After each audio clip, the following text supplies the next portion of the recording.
escritor da carta de Paulo aos Romanos demonstra que o aprendizado de Paulo sobre não construir sobre alicerce alheio frutificou em bênçãos para o mundo ocidental.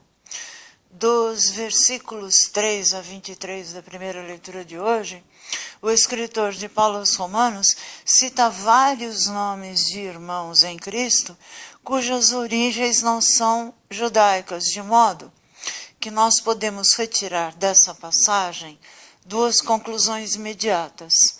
A primeira conclusão é que Deus encerrou a todos nós na desobediência, e a desobediência do cristão fiel é causada por algum tipo de ignorância. Paulo tentava converter os judeus onde já havia fundamentação, e esse foi o erro dele. A segunda conclusão é que a partir do reconhecimento do erro, da vontade de obedecer, descobre-se o acerto. Eu chamo a atenção para o erro de Paulo construir sobre alicerce alheio no livro dos Atos dos Apóstolos, no capítulo 13, versículo 44. No sábado seguinte, quase toda a cidade se reuniu para ouvir a palavra de Deus. Quando os judeus viram aquela multidão, ficaram cheios de inveja e com blasfêmias se opunham ao que Paulo dizia. Então, com mais coragem ainda, Paulo e Barnabé declaram: era preciso anunciar a palavra de Deus, em primeiro lugar para vocês que são judeus, porém como vocês a rejeitam e não se julgam dignos da vida eterna, saibam que nós vamos dedicar-nos aos pagãos. Há uma certa irritação de Paulo aqui, porque não deveria ser assim, mas não se pode construir sobre aquilo que já foi fundado.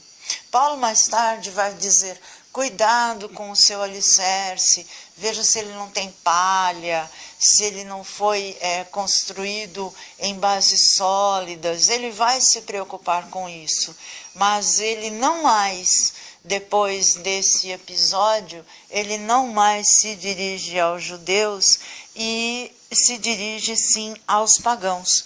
O Senhor abençoou Paulo em sua decisão de emendar-se, frutificando seu trabalho evangélico em conversão por todas as nações, fundando no indivíduo pagão o canto novo, como está no Salmo de Resposta de hoje, versículos 10 a 11. Que vossas obras, ó Senhor, vos glorifiquem, e os vossos santos com louvores vos bendigam. Narrem a glória e o esplendor de vosso reino, e saibam proclamar vosso poder. Paulo se utilizou das escrituras proféticas para pregar seu evangelho. Segundo essas escrituras, o Espírito move nossa alma à semelhança de Deus Pai, que move sua alma, que é seu Filho, Jesus Cristo, Filho de Deus. Jesus disse: quem me viu, viu o Pai. E noutra passagem, saberão que eu sou. Essas são claras referências a que ele é uma alma movida pelo Espírito de Deus. Esse é um mistério antigo, na época revelado e hoje esquecido. É por meio da alma que o Espírito age. É por meio de Jesus, que é o propiciatório, que o Pai age. Eu chamo a atenção para o versículo 26 e versículo 27 da primeira leitura de hoje.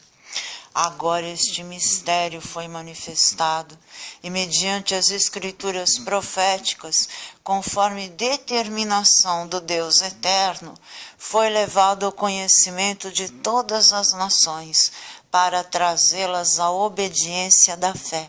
A Ele, o único Deus, o sábio, por meio de Jesus Cristo, a glória pelos séculos dos séculos. Amém.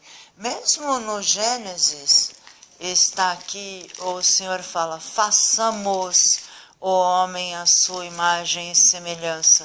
E no livro da sabedoria também está lá: Eu estava junto com o Criador quando ele começou a criar a terra. Eu era o mestre de obras, ou seja, a alma possui a sabedoria e o espírito o entendimento, e o espírito move a alma. Esse é o Pai e o Filho. Se nós somos guiados por um espírito de desobediência que se esvai na medida em que nos convertemos, e se recebemos por consequência uma porção nova de espírito, que unida à nossa alma se torna um coração de carne, só o que tem importância para Deus pode nos garantir porções de bom espírito que nos conduz à vida eterna em Cristo, resultado de uma existência terrena que trabalhou por um sistema social justo, pelo fim das correntes, pela paz e a partilha. Um sistema cuja filosofia aponta para a alegria vinda do bem. O espírito que é ligado aos sentidos do corpo não permite o prazer, a menos que seja segundo a sua tutela. E a sua tutela leva ao prazer que não se manifesta na presença do outro. Ou, se manifestar, será sob condições de um espírito desobediente.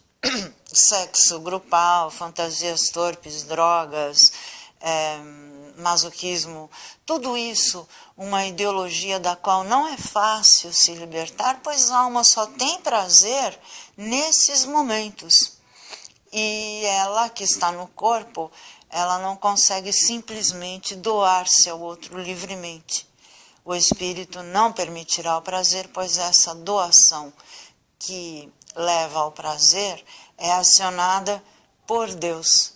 Então isso causa frustração na nossa alma. E para equilibrar a frustração, a razão encontra substitutos do prazer. O maior substituto do prazer é o dinheiro. Então você tem dinheiro, daí você compra comida, então você come muito. Você tem dinheiro, então você compra um carro. Você tem dinheiro, então você vai estudar na melhor faculdade. Você acredita que uma vida com dinheiro é uma vida que dá respeito, dá poder, dá sabedoria. E esse tipo de vida, ele na verdade só é uma frustração. Você arranja um substituto para aquilo que o espírito mal lhe roubou. Eu chamo a atenção para os versículos 13 a 15 do Evangelho de hoje. Ninguém pode servir a dois senhores, porque ou odiará um e amará o outro, ou se apegará a um e desprezará o outro. Vós não podeis servir a Deus e ao dinheiro. Os fariseus, que eram amigos do dinheiro, ouviam tudo isso e riam de Jesus. Então Jesus lhes disse: vós gostais de parecer justos diante dos homens, mas Deus conhece vossos corações. Com efeito, o que é importante para os homens é detestável para Deus. Na véspera de sua paixão, Jesus tomou o pão, deu graças e o abençoou e disse: este é o meu corpo.